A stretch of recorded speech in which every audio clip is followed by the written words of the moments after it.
What is going on, ladies and gentlemen? Welcome to the Gravity Podcast. I am one of your hosts, Chris. Thank you for choosing to tune in today. Hey, folks, there's a lot of ways you could be spending your time, and you are choosing to tune in here. Jaimie and I are hoping that it's helpful. We're hoping that we are bringing on guests that are helping you, primarily the first responder community. All those folks in police, fire, EMS, corrections, dispatch, military, and veterans. Life is tough. And there's a lot of noise and chaos that's going to pull you around and that may even stir up your minds and your hearts. And we want to bring on guests and give you tools that are going to help you stay grounded, that are going to help you wade through the noise and chaos and really identify your foundations in life. Today's guest is a first for us, recognizing the impact that this job has on our dispatching community as well. Deborah Green is going to be on the podcast today. Over 30 years of first responder service between being in the California National Guard and being a police dispatcher. I'm excited for you to hear the insights that she has from a career in dispatching. Folks, Jaimie and I, have continued to spotlight primarily one organization, Service Peace Warriors. If you haven't checked it out, they're doing great things, providing service animals to both military veterans and first responders. Check them out. However, we also want to continue to bring other resources to you. And if you're watching on YouTube, you see that I have a snazzy new hat. And this hat is a hat for the recovery center known as Deer Hollow in Draper, Utah. This is where I went this summer when I was struggling with PTSD. And I had a really positive experience there. I also wanted to punch people in the face sometimes, but that was more of a PTSD reaction than what people were actually doing. So it's one place as well as others. If you look back at previous podcasts, you see I like to wear a Warriors hat as well. Warriors Heart hat. I said that wrong. Warriors Heart hat as well. And just another great organization that's providing inpatient treatment to first responders and military folks that are struggling with PTSD. So check these out. They'll be down in the show notes, folks, for all three of those organizations that I mentioned today: Service Peace Warriors, Deer Hollow, and Warriors Heart. With that, folks, let's get into this interview with Deborah Green. Deborah Green, welcome to the Gravity Podcast. Hello. Hey, you have been a very patient woman. Obviously, that's one of your virtues. You had reached out and you and I emailed back and forth, I want to say like March timeframe, maybe April, I don't know. And we were putting something in place. We'd scheduled a recording. And then if listeners listen back on episode 94, they'll hear that this summer was kind of rough for me. So I had to cancel the interview last minute, and you've just been patient. And then I circled back and said, hey, I need you on the show. You're kind enough to come. So thank you for your patience. Oh, not a worry. This is worth it. Hey, you've been on a number of podcasts already. So there's some people that maybe know your story, Deborah, as a dispatcher. But if you don't mind, just introduce yourself to the listeners that don't already know you. Okay. Well, I'm Deborah Green. I'm a retired public safety dispatcher. I've have over 30 years law enforcement experience, 28 years as a dispatcher. Started my career as a military police and kind of overlapped with my first dispatching job with Sacramento Police Department, and then was hired with El Dorado County, and that's where I ended my career in 2021. And had a critical incident in 2019, which kind of pretty much straw that broke the camel's back in my career. How many years? I think you said it, but how many years total there in 2021? So in 2021, I had 28 years as a dispatcher with 30 in law enforcement. Wow. Thank you for serving for so long. That's not easy. No, not easy. Not easy at all. There's something you said there, the straw that broke the camel's back. And I think that's what I've heard from so many first responders across the different disciplines, from police to fire, EMS, dispatch, corrections, military, is there's this accumulation of trauma, this accumulation of events, and eventually it just gets too heavy. And if we were totally 100% okay at the beginning of our career with that same event, maybe you would have been fine. Maybe not. But with the addition of all the stuff that you saw over 30 years, or I guess 28 at the time, it was just too heavy. Well, even with being military police, I was down at the LA riots. So that was a huge and was shot at while I was down there. So that was probably the beginning of all of my trauma, but when you're a dispatcher, it's not like the guys on patrol that deal with one call, one call, one call. And if they have a critical incident, they don't have to deal with another call for a while. Dispatchers we may deal with one, two, sometimes even three, depending on the agency per night, and so that just kind of builds up after years and years. Oh, completely. Hey, maybe we can rewind back to that military time. Were you in the National Guard? Is that what I understand? Yeah, California National Guard. Okay, and you got called out for the LA riots. I mean, anyone that's my generation knows. Maybe folks that are in their 20s, just hearing that alone may not grab their attention. But we're talking Rodney King and the riots that happened after those officers Correct. beat him up. What happened? What was it like being boots on the ground there? Oh my gosh. It's so much different, when you're going into our training in the military, you're trained to have that enemy that is not your countrymen. Yeah. So when you're going into a area with civil unrest, these are your people, they're and so you're going in and trying to calm people down, and being shot at by your own people is just, I don't know, I think that was a big trauma for me, to be honest. It's like, why are you shooting at us? We're just coming down here to keep the peace. And I honestly had I was kind of neutral in the whole thing, because I was watching from Northern California. I wasn't even in Southern California when this was happening. So I had no stake in the game other than, let's get everybody into their corners and kind of calm things down. Yeah, we want to preserve life, right? We don't want Yes. people getting hurt, and justice needs to run the justice course. But we want people to be safe, and if I remember correctly, I mean, I was young at the time, but I remember watching it on television, and I mean, just insanity in reference to people looting and rioting and victimizing more and more people. It was an odd scene. We went into Long Beach first. And so this tells you how far reaching it was. It went from, LA into Long Beach, kind of one big city down there, even though there's multiple. But there was one working fire on every block in Long Beach when we went in. Oh, wow. Which was, and you're seeing people like going into grocery stores and other stores getting supplies, not even, yeah. So that places were boarded up and letting people in one by one just to get, regular groceries for them to live. People are barricaded into their houses because of all these other people that are out looting and causing problems. It was a real scary time. And then after Long Beach, we went into downtown LA, and our company was the security for Parker Center, which at the time was the headquarters for LAPD. So that tells you something when LAPD needs armed security. Oh, But totally. it was a crazy deal, and some of our guys were escorting the fire trucks to their calls because people were shooting at the fire trucks and the ambulances as they were going to calls. So yeah, it was really scary down there. Wow.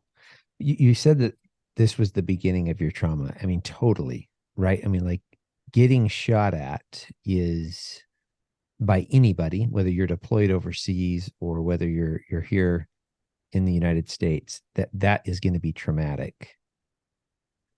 And you also touched on the fact that this was your own people. I mean, this is our American citizens that are shooting at you. Was that, I mean, I don't know, was that like a weight that you cognitively thought about at the time? Like, oh my gosh. Or was it something that kind of stayed in your blinders and you were just in survival mode? I was just in survival mode down there. it was crazy. Yeah. It really was. I mean, you're just kind of like, I don't remember much, just kind of little flashes here and there. And that was just because when we went in, we were so hyper focused on everything and keeping ourselves safe as we're driving through. Oh, completely. So you serve in the Guard, you eventually demobilize, you're not deployed to LA anymore. And is that when you begin your dispatching career? Well, actually, I began my dispatching career before LA. Before you deployed. So Okay. that was the overlap. So I deployed while I was still at the Academy for Sacramento Police Dispatch. Okay. So So, then you came yeah, back and you had to finish the academy. So they pulled you into the correct. academy. Oh, did you have to start So, back at day one, I assume, or did you? no, they gave me a kind of like a week refresher of everything, and Okay. then I graduated, quote unquote, graduated with everybody, but I was still doing my own thing with the Academy, Okay. All if right. that makes any sense. It was, yeah. And how big of a dispatch center did they have at Sacramento? Sacramento had at the time, you would have 10 to 16 call takers, Okay. um, 4 radio dispatchers, a radio supervisor, and then they also had a fire side. So they had 2 to 3 fire dispatchers. So that in the one center. Wow, that's a lot. A lot of call takers. Wow. Did your dispatchers have to do any call taking with that many call takers? No, if you were on radio, you did radio. You didn't do any phones at all. Just because the way the radio traffic was, some agencies it's so big that's what you have to do. Yeah. Stay focused. Sacramento Sheriff's Office is the same way. Yeah. Yeah. I don't I didn't tell you this in our, pre-interview emails, but so I was a dispatcher in the Air Force. So you and I kind of did this opposite. You did some law enforcement things in the military and you were a dispatcher. I was a dispatcher in the Air Force and then did the law enforcement route. The way they did it in the Air Force is you'd have a desk sergeant. Oh And yeah. the desk sergeant was your dispatcher, your 911 operator, uh kind of the second in charge, not really the second in charge in that, there was a flight sergeant, sometimes an assistant flight sergeant, but you were the one telling people where to go. There Yes. wasn't zones. So you're dispatching the units until the flight sergeant says something different.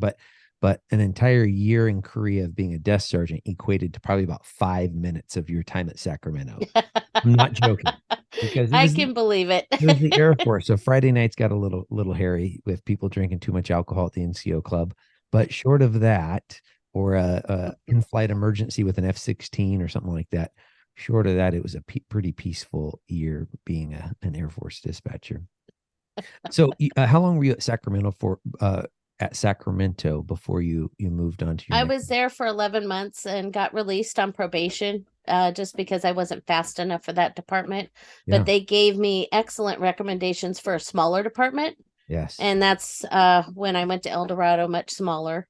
I love it. Um, maybe so when I started there would be 5 people on shift, 4 people or 3 working radios, 1 working fire, and then a call taker. Yeah. But everybody did double duty there. Yeah, and that's the way I see it at my hometown right now. Is the agency I just retired from is yeah, they do double duties. They may have a call taker, but everyone's answering the phones when they can. Yeah. How was that hard? So I've seen that with a number of my friends that they tried to start at a larger police agency that just has an extremely high ops tempo. It is call to call to call, and they struggled with the volume, but then they went on to smaller agencies and they are just superstars. They're just Oh yeah. knocking it out of the park. The tempo is better for their personality. However, as human beings, this can almost be another trauma in that we have this narrative going through our minds of I didn't make it. Was that a struggle for you, or did they transition you well there? At the beginning it was a struggle because I had 6 months in between where I was released and when I started another part-time job as I was still looking for another dispatching job. It was hard. I mean, when you're fired from any job, it's like, oh my God, I'm a failure. But you kind of go, wait, no, I had this great foundation that they gave me, which was an academy, and then throwing me to the wolves of the Sacramento general public. Right. And just, I mean, it's like, okay, there you go. I had a great foundation. And that kind of gave me a little more confidence. And then when I went to El Dorado, I was clear within 6 months, Okay. which usually it takes a year to a year and a half there Yeah. because of the way they have things structured. So I was the fastest person to clear. Yeah. So, that that gives you even more confidence. It's like, okay, I can do this. I learned how to drink through a fire hose. Yeah, Now drinking through a garden hose, I can do this I all can day do this. long like a champ, even when it's on full pressure. Yeah. Thanks for having the transparency to share that part of it. You could easily construct your story and it not even be untruthful, but sometimes it's easier for us to guard with some of those parts of our story because they do have this kind of this vulnerable piece to them.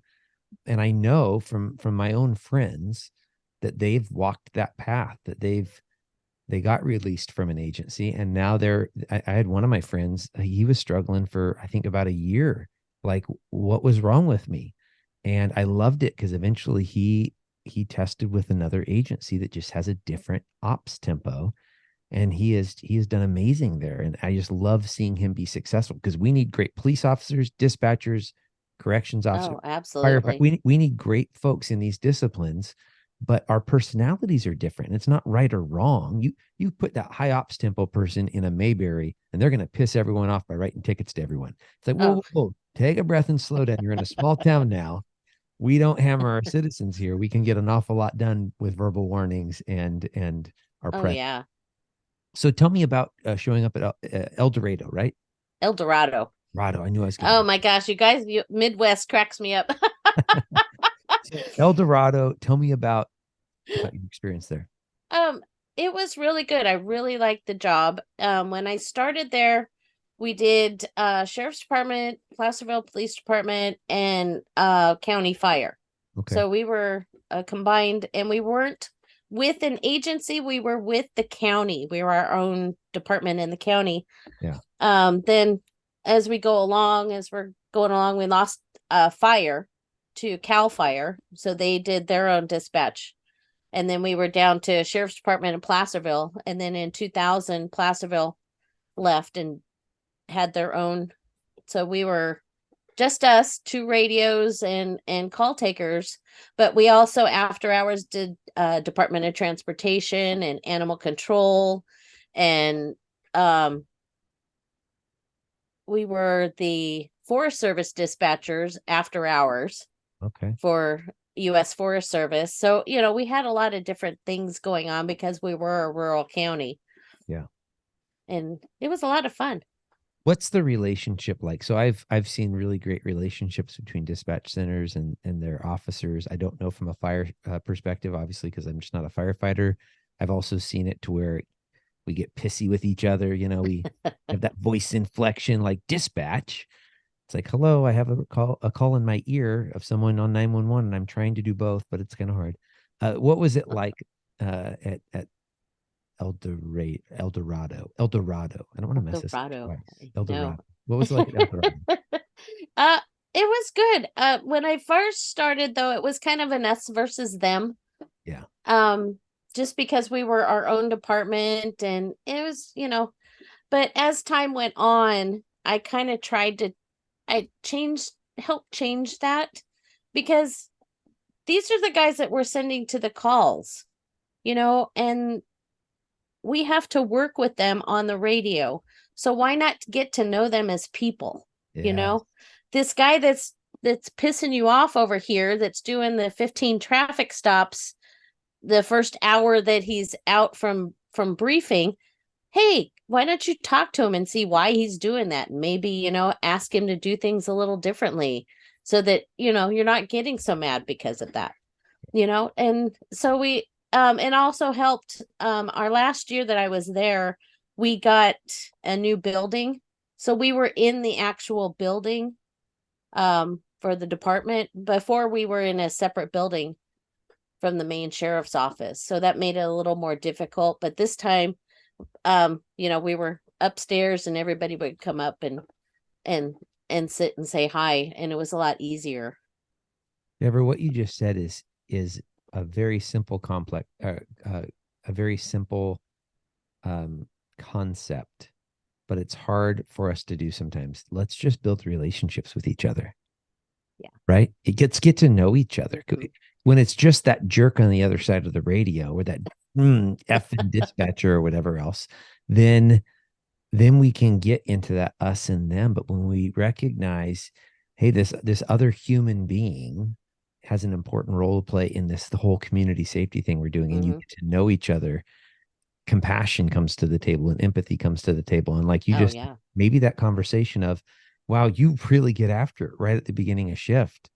Why do you enjoy doing it then? And just starting a conversation, and then somewhere in there, you may get to a better spot where we figure out how to work better together. Oh, definitely. And then when you get to know them, it makes that relationship on the radio during shift a lot easier, and you can kind of work with their personalities and kind of anticipate what their needs are before they ask for it. Oh, those are always the best dispatchers. From a police perspective, the best dispatchers are the ones that I just get dispatched to a call, and before I have a chance, they've already run the names of the involved parties, and they're shooting that out to me, and I'm like, holy Now, smoke! see, our department, we couldn't do that. We had to be Oh, requested. yeah. There's California has full access and less than full access, and Okay, so we were less than full access, so we had to be requested to do that. okay, So that's fine. You're going to anticipate that they're going to do that. Um, but asking certain questions of the call, the callers, yes. because what they're going to need, down the road. The And details of the yeah. dispatch that you're sending them to. Absolutely, yeah, yeah. And again, the great dispatchers, I always heard uh, asking those kind of calls. And then again, I like what you said though, because I don't want to come across as an us and them, me saying the great dispatchers, now alluding to the not great ones, the bad ones. They go to the land of bad The dispatch. only crusty, I became one of them at one time. I think we all became one of them, whether it was the old crusty cop that's just a jerk on the radio to no matter who it is, or the crusty dispatcher that likes to get a jab in there with a voice inflection here and Oh there. yeah, I did it every once in a while. The deputy that saying, "Hey, dispatch, do you have my returns yet?" And I kind of went over the radio and said, "Yeah, after the 10 others that I have to give back, I will get to yours right away." My call sign until recently here was King 12. King 12 dispatch, run 10 names, please. It's like 10 names. Is there a way we can do that on Oh mobile my data gosh, yeah. in our in-car computers or not? Oh my gosh, yeah. Sometimes we couldn't. Sometimes we couldn't because we literally were geographically separated from our car. But most of the time, if we had multiple officers on scene, my thought was, hey, let's have a couple of us do scene security and then a couple of us go run this in our cars because it's just going to save every. I mean, I live in a 2 county. I'm trying how many cities are on our dispatch center: 4, 5, 6, 7, 8, Wow. 9, 10, maybe 9. So 9 cities. That's including counties. Cities or counties. Not to mention the various fire departments that are all in that Oh mix. my gosh. And they're all on one dispatch center. And I think there's usually one fire dispatcher and one for our city. And then there's 2 more police dispatchers for a collection of the other cities. And then we have a data channel where you run all your names. But again, running 10 names, oh my gosh. I always sit there. Yeah. I couldn't run 10 names. You want me to run? I'm gonna have to get out a piece of paper and write all this down. I don't even Well, know. and then as dispatchers, we have to put those in the calls too. Yeah, exactly. That's what So I'm by the saying. time you go look at your call, it's, pages and pages long just from returns. And I get it. I get why we get pissy with each other. I get why officers get short with dispatchers and vice versa. Here's the deal. This gets back to PTSD. This gets back to the stress Oh of the gosh, yeah. job. When our stress is amped up, whether it be because of just the day and whatever's going on, or whether it be a specific call, we're gonna have less to give. our prefrontal cortex, that great brain that helps us make good decisions, is not fully online. And we're going to make comments and we're going to be short, just like I am with my wife or my kids. And I'm like, man, Right. I like that with her. And then I think I had a rough day at work this week. Oh yeah. And I'm now being short with my family over silly things. Hmm. Did that play out for you at all Oh gosh, yeah. My husband had a thing that he used to call poke the tiger, and he could tell when I was just getting frustrated with work and stuff was happening. And so he'd come in and I don't know if it was purposely start fights, In but your mind, it was. I think it was, but what he was trying to do was make me get all that emotion out, Oh, and I it just gotcha. get that exploding, and I'd be great for about 6 months. That's So yeah, it was my husband. He's wonderful. I love him. I was Just, gonna say that's pretty emotionally aware for him to be able to see that in you and to be able to link it back to, hey, she just needs to have an outlet, and I'm gonna help her do that by yeah, pissing her yeah. off. And when you've got all these years in and you've got all this stress, you tend to isolate yourself and not go out and do anything. And so he was there to get me out of the house and go do things. And we got a motorcycle so that we could go out and travel, which Yeah, was great. And he forced me to take my vacations, which was good. good. Yes. And not just vacations where I would stay home and clean the house for a week because that was the only time that I could, Yeah. or Yeah. but getting me out. So we did a lot of traveling on the motorcycle, which was fun. Yeah, my wife and we like to say that the most magical place on the earth is Cannon Beach, Oregon, and we love going there. We go. In fact, we were just there this weekend. We just got back yesterday, and so we go there as often as we can. But I usually talk about that and to say, what is your Cannon Beach, Oregon? It may be a motorcycle, the back of a motorcycle in the open Oh, highway, right? oh yeah. Whatever it is, people have to have some kind of escape, some kind of thing that they look forward to and destination or activity that's going to help them Oh, just yeah. exhale from all of the garbage we take in. We used to go to my in-laws up in Trinity County, California, and there was no phones, no internet. They had electricity and running water, so that was good, but no phones and no internet, and it was great. You just go up there and you're just so disconnected, and you're Yeah, in the middle of the national forest, and go sit out on the porch and drink your coffee in the mornings and have your cocktails on the porch in the evening, watching the deer on the front lawn, and it was fabulous. that sounds awesome. I think I want to sell my house and go to a place just like that. Just it was yeah, my escape for quite a few years. Hmm. Hey, I want to get to 2019 here in a second, but first I wanted to ask, uh, what was some of the buildup before 2019? I know for me, there's a certain type of call. It's usually some kind of child abuse Oh. or a death scene. Those are the ones that kind of got me. It may be different for dispatchers just because of the role you guys play. What were the things that kind of impacted you most on the job? Um, well, answering the call and somebody actively being stabbed. Oh, wow. Um, answering the phone call from the hospital telling me that the 4-year-old in that crash had died. Yeah. Um, listening to the moms crying because they've come home and found their child has killed themselves or has died. Yeah. It's so many different things, a lot of shootings, and um so it just kind of builds and builds and builds. But also back in 2015, I had open heart surgery. So I had a major trauma to my body Yes. at that time, and developed what's called post perfusion syndrome, which is from going on to the bypass machines for the surgery, and you develop brain bleeds and a lot of mental health issues that what it does is it was like 10 times it kind of built up. So about 6 months after the surgery, all my anxiety, all my depression, everything just kind of exploded. Okay. And so I had gone back to work after that. So I'm dealing with the stresses from work and then all of this mental health stuff and physical trauma. So I had a dear friend and a fabulous supervisor do an intervention with me at that time and got me into therapy, which was great. I like it. And I had a weekly group that I was going to, and I was on the road to healing.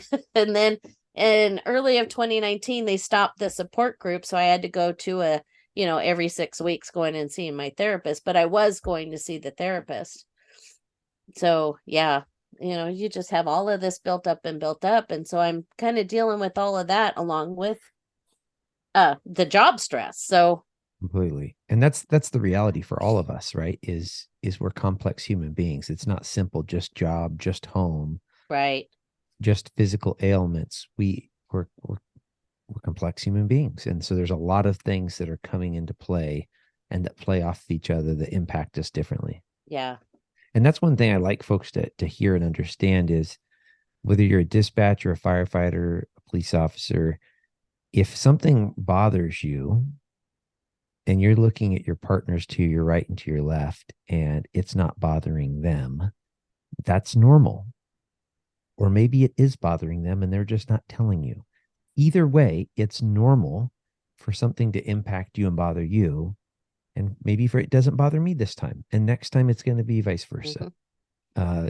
Because I think that's, at least that's part of what has kept me quiet at times, is I don't want to look weak. Why is this bothering me? This isn't a big deal. This shouldn't be bothering me. I've seen worse than this. Well, maybe I have, but it is bothering me and that's okay. So, yeah. So it's compounding. Actually, before we get into that, it sounded like you really enjoyed group. That group.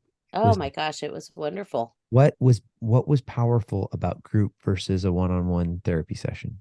Seeing that there were other people so it was just a random group of people. So it wasn't anybody in law enforcement or anything. I was the only person in law enforcement there, but seeing other people that were experiencing what I was experiencing. Yeah.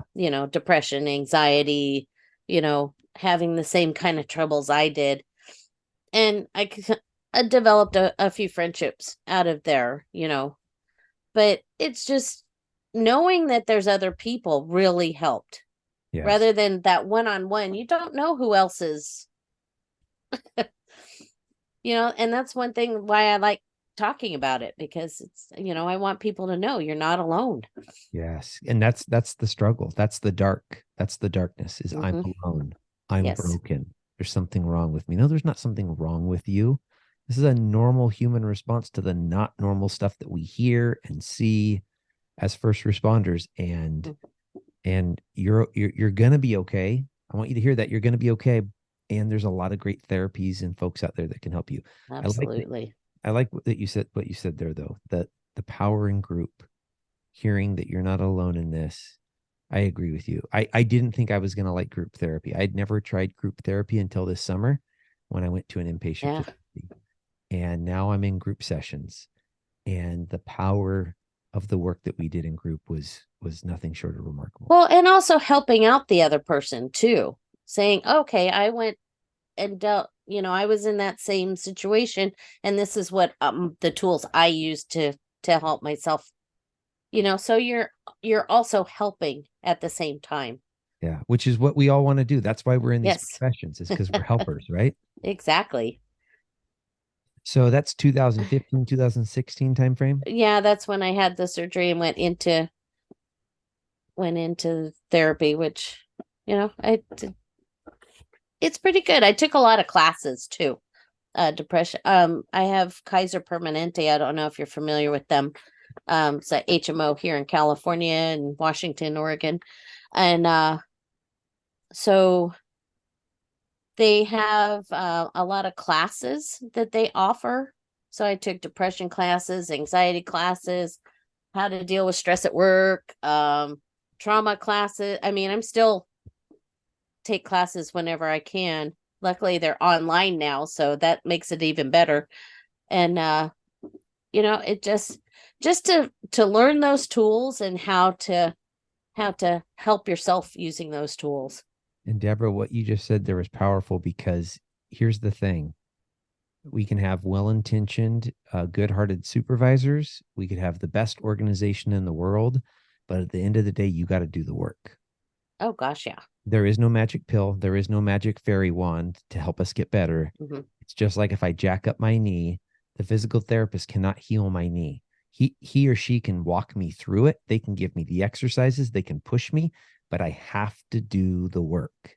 And I love the fact that you are being so proactive with taking classes and learning more about the brain and what's going on in your body. It also helped with the job.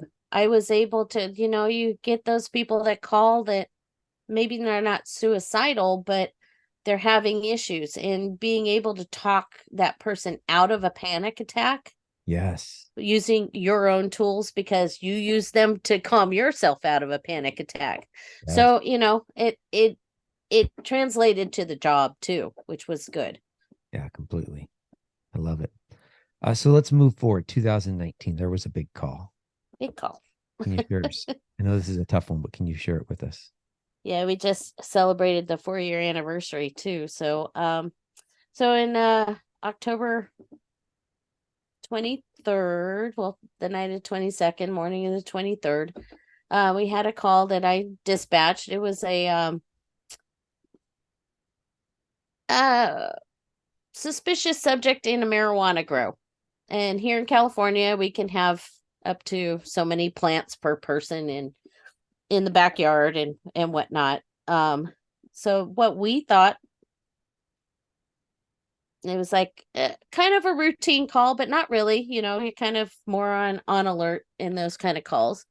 But it was a 2-unit call, and I sent my 2 units. But then I had a feeling, and I sent a 3rd unit. And as I sent the 3rd unit silently, my sergeant had called up asking for a 3rd unit. So, I told him we had that, and he went also started out that direction just because it was, rural county. It was way out. So we just want to make sure we had enough backup going. And then I went off to a break. And so I'm out doing my break. And during breaks, I would walk and listen to podcasts and whatever. And so I'm coming back up, and I get a text message that we need you here now. And I'm like, okay. So I'm running down the hallway, go inside, and there had already been the first announcement of shots fired.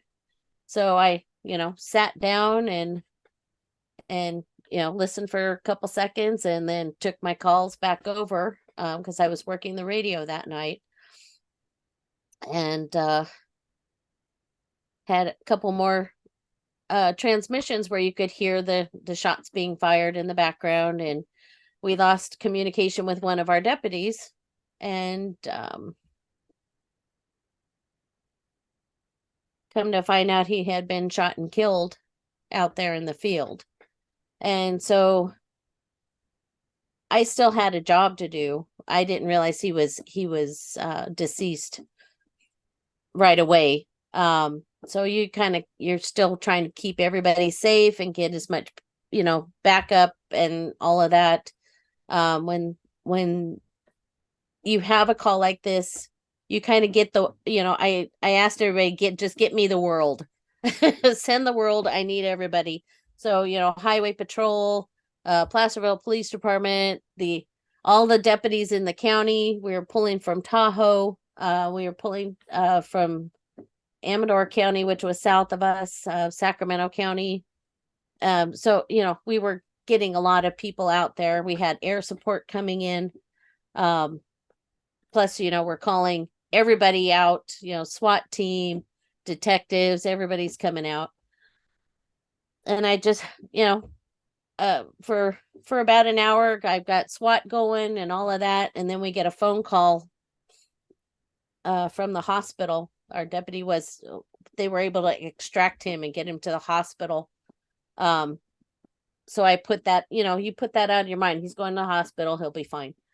We get a call that told us he was deceased. And the reason they told us that way was because somebody at the hospital had posted on Facebook that they saw that a deputy had been killed. And they didn't want us in dispatch, because we're monitoring everything as we're, going through the call. Yeah. And they didn't want us finding out on Facebook. Yeah. So they called us, and that's when we have admin call out, and our sheriff at the time was on a camping trip somewhere, and we had to go send Forest Service out to go get him. And yeah, it was quite the evening. So I stayed on the radio and worked that and tried to keep everybody on focus, on task, until the second suspect was caught. And then at that time, my relief was standing behind me, and I said, okay, it's all yours. So yeah. And then walked out of the room, walked down to the stairwell, and cried for 20 minutes. Yeah. What was your deputy's name? Brian Ishmael. And we just, I don't know, celebrated. We just observed the fourth anniversary of that. And then his father just posted, which kind of sent me in a lot of melancholy yesterday. He had been sworn in 2015, and I totally forgot. And yesterday, so it was 8 years that he would have been working there. Yeah. Well, I'm sorry for your loss. It's difficult, but we remember, and we remember fondly, and just gotta keep moving forward. Yeah. And we do continue to move forward. And I mean, it sounds like you stayed on the job for another couple of years. Well, sort of. Not really. Right after 2019, we had COVID. Oh, good point. So we were in COVID lockdown. So yeah, take people that are affected, have PTSD now from this trauma, and put them in seclusion on purpose. So you're not, and we were still trying to figure out at the beginning, how am I going to go see my therapist? How are we going to do all these things? Yeah. And everybody's scrambling to figure out how we're going to get our mental health worked on. So luckily, telehealth kicked in on full speed at that time. So we were able to get telehealth after that, which was good. So I just sit in my office and do my therapy now, which is great. Yeah. But you're self-secluded in your own brain. And so I started having anger issues and things like that. And a supervisor that was not so supportive and harassment at times went the disciplinary route. So you're taking somebody with PTSD that needs support, that doesn't know what the hell's going on, and then you start disciplining them with, performance improvement and blah, blah, blah. And it just kind of started spiraling. I had another supervisor that was actually going to school to be a therapist, and she said, no, we need to do something different. And so that's when they put me on work, got me to the workman's comp. So I was signed off of work a year later in October of 2020. And then was on workman's comp. And then finally, when they put me in as permanently disabled, is when I retired. Yeah.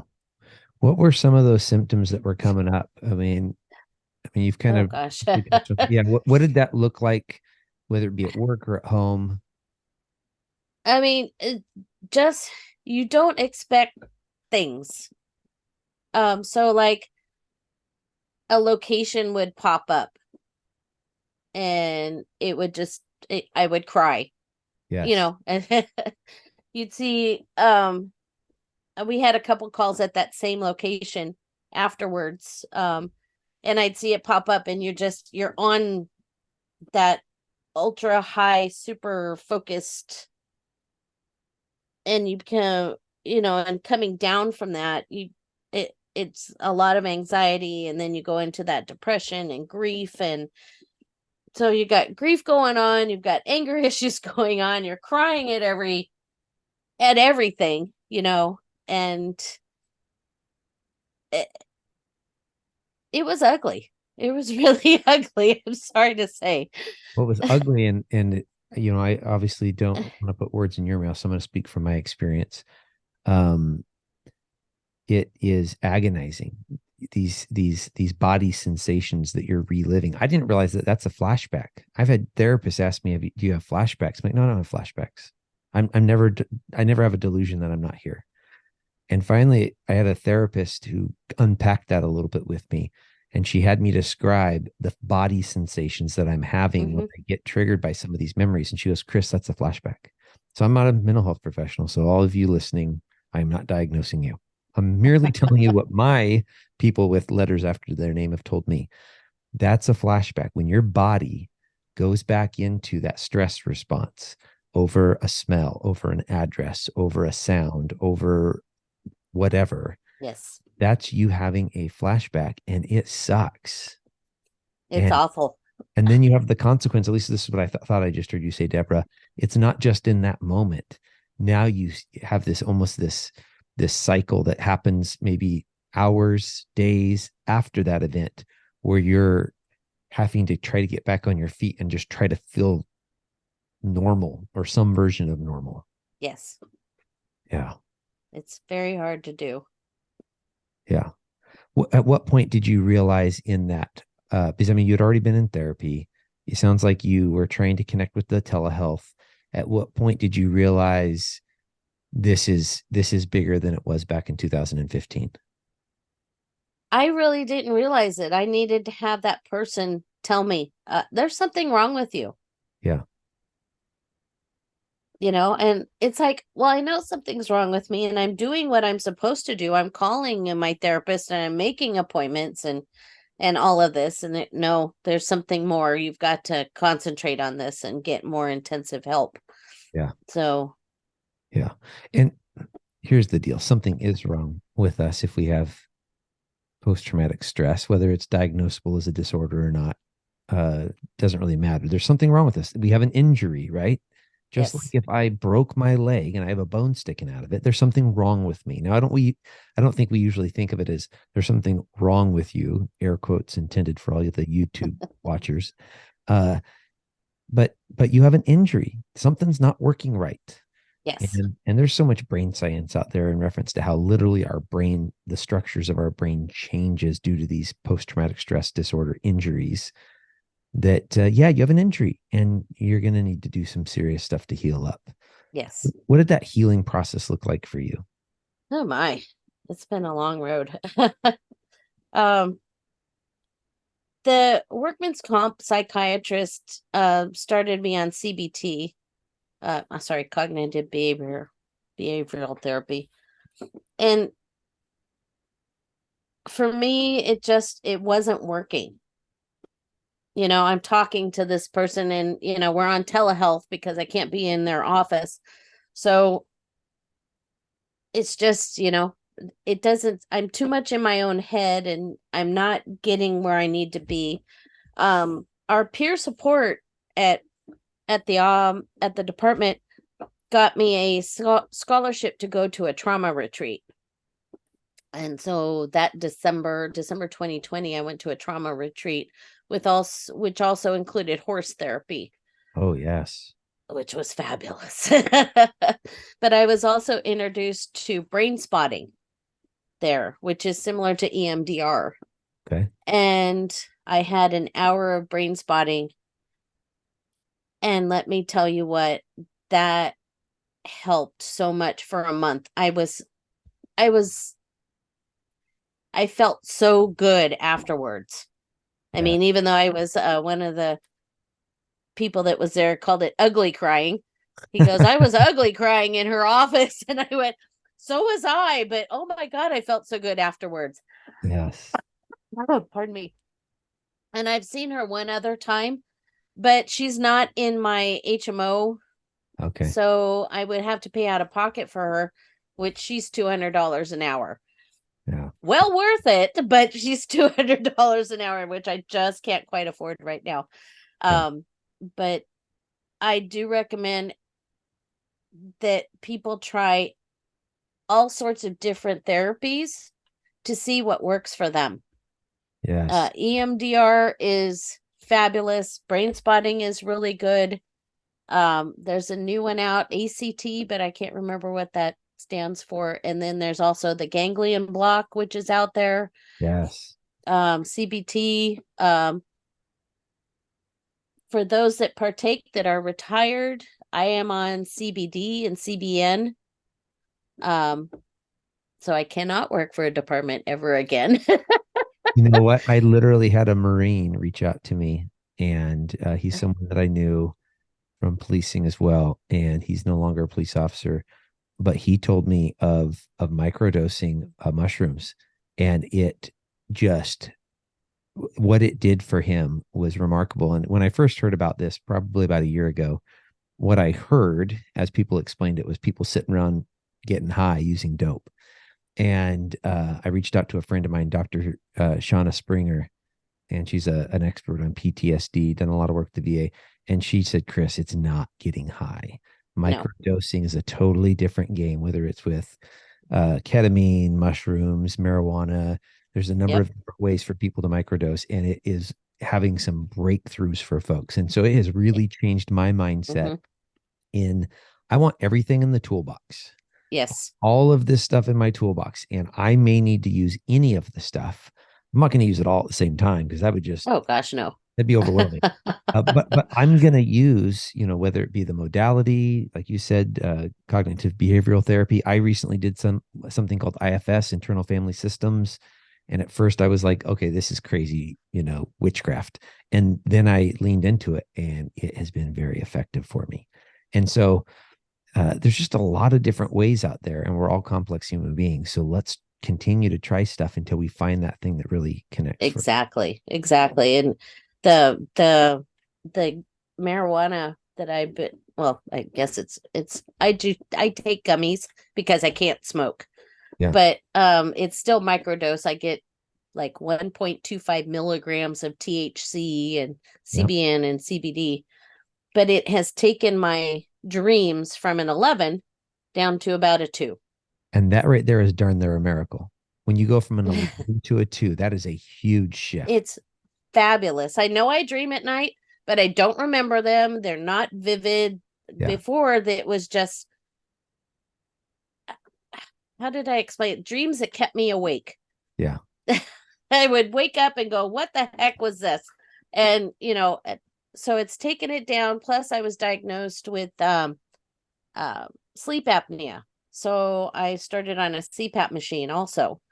And I'm getting sleep again. My dreams aren't disturbing. And I feel great now.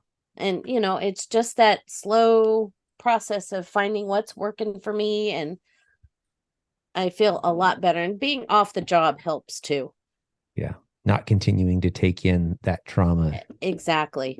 at the volume that you were taking it in as a dispatcher. Yeah. Yeah, I agree. I've only been off not even a month now.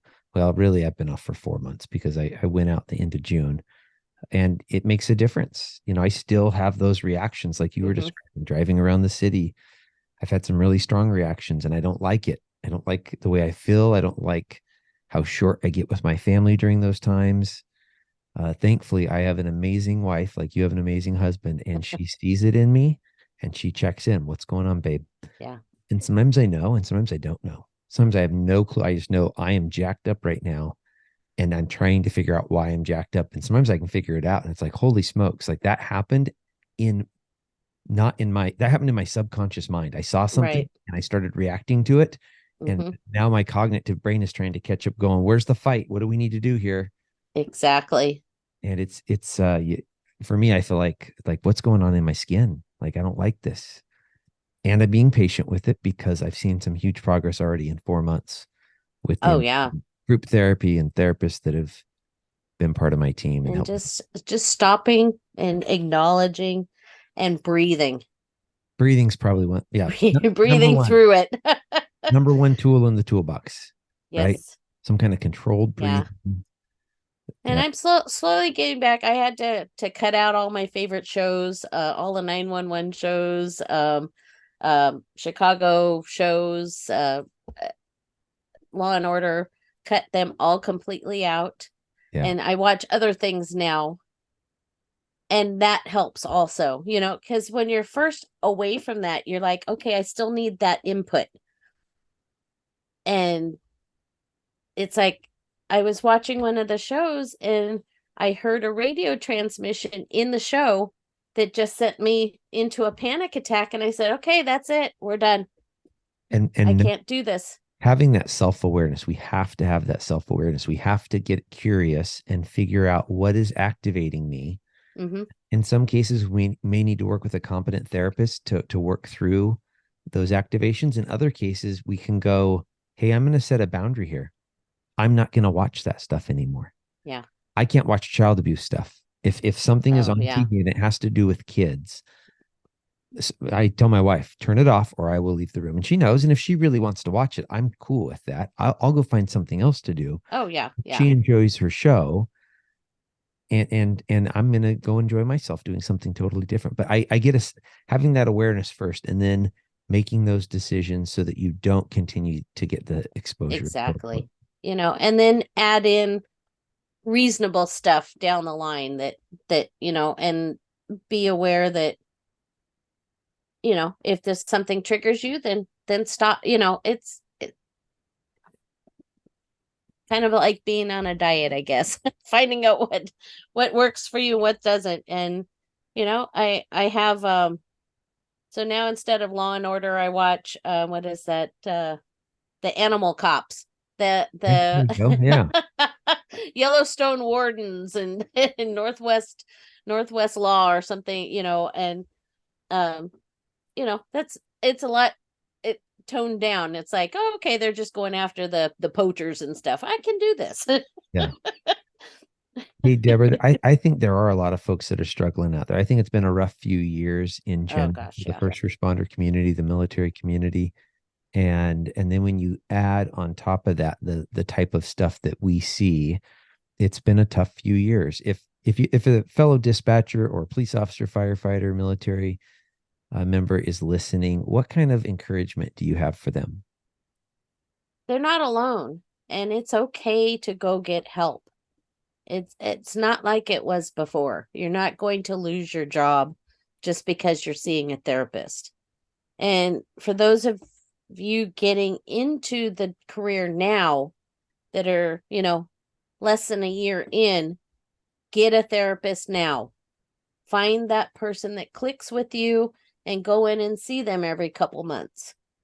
Yes. Because the tools you're going to learn now will help you with those critical incidents down the road and maybe possibly prevent the extreme PTSD that many of us have gotten because we've been discouraged it was a suck it up buttercup Yes. life for me. And nobody said that, hey, it's okay, go see a therapist. It was suck it up, come back tomorrow. Yeah. And, abuse yourself some more. 100%. And people have this fear that they're going to lose their job. Yes. And you can go see a therapist and it not be on record, and insurance companies don't tell your employers that you're seeing a therapist. I think that is a powerful message for people to hear is I love one, get help if you need it right now. Raise your hand, reach out to one of us. And if you're brand new and you don't need help right now, establish, just like you should have a primary care physician and you should get your blood work done on an annual basis. Yes. Find a therapist that you're going to see periodically, whatever that time period is. Establish the relationship now, because this is another Doc Springer quote. You don't want to wait until after a bar fight when your teeth are hanging out to find a good dentist. Hopefully you already have a dentist established to where if you get punched in the face, you know where you're going to go to get fixed up. Well, the same goes for a mental health professional. Don't wait until you are in the dark place. Now, if you are, that's okay. We can help you. Hmm. And let's try to learn how to work with our bodies and our brains for the long haul, from hire to retire and really beyond retire, so that we can be the people we want to be. Yeah. And it all works together. I have a fabulous psychiatrist. I also have a therapist, but my psychiatrist, she looks at the big picture. Yeah. I mean, it's nice that she works for the system that I'm in, so she can pull up my cardiology stuff and my GP stuff and what prescriptions I'm on. And the only thing she doesn't have access to is my dental and my eyes. But we're working, because things affect, and people don't realize that. So your Totally. dental health affects your cardiac health, which affects your mental health, which, there's a whole picture there. And I've been screaming at the top of my lungs to my doctors for years about this, but I finally got the one. And, it's great with her working with things like that. So, Hey, Deborah, if someone wants to reach out and ask you a question, what's the best way for them to get in contact with you? oh my gosh, I'm on Facebook, I'm on LinkedIn, I'm on Instagram. I am on Twitter, but I don't generally give that one out. Um,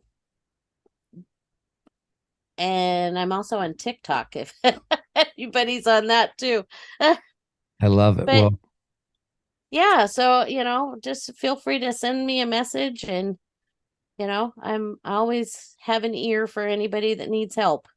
I love it. Well, for the listeners, look down in the show notes. You'll find the links for each of those social media platforms down there. Deborah, time is my greatest commodity. I can't make more of this stuff, and you have given me a lot of yours, including your patience in us actually getting together. So thank you so much. Oh, you're welcome. Thank you for allowing me to talk. Yeah. Have a great day. Thank you. You too. Folks, what did you think of Deborah's perspectives? Wow, I was blown away by a couple different things she did there. One, the level of personal responsibility that she took on for her healing process. But then I also heard her talk on the responsibility of our leaders within the criminal justice organizations to help our folks out. Hey, folks, Jaimie and I want to hear from you. How are we doing here on the podcast? There's a few different ways for you to communicate back to us and to support us. First and foremost, please follow us on whatever podcast platform you're consuming this on. That will cause the next episode to come up. If you're listening on Apple or Spotify, there's a way for you to rate and review us. That will increase the viewership of the podcast. There's 5 stars waiting on our main page. We'd really appreciate a 5-star rating.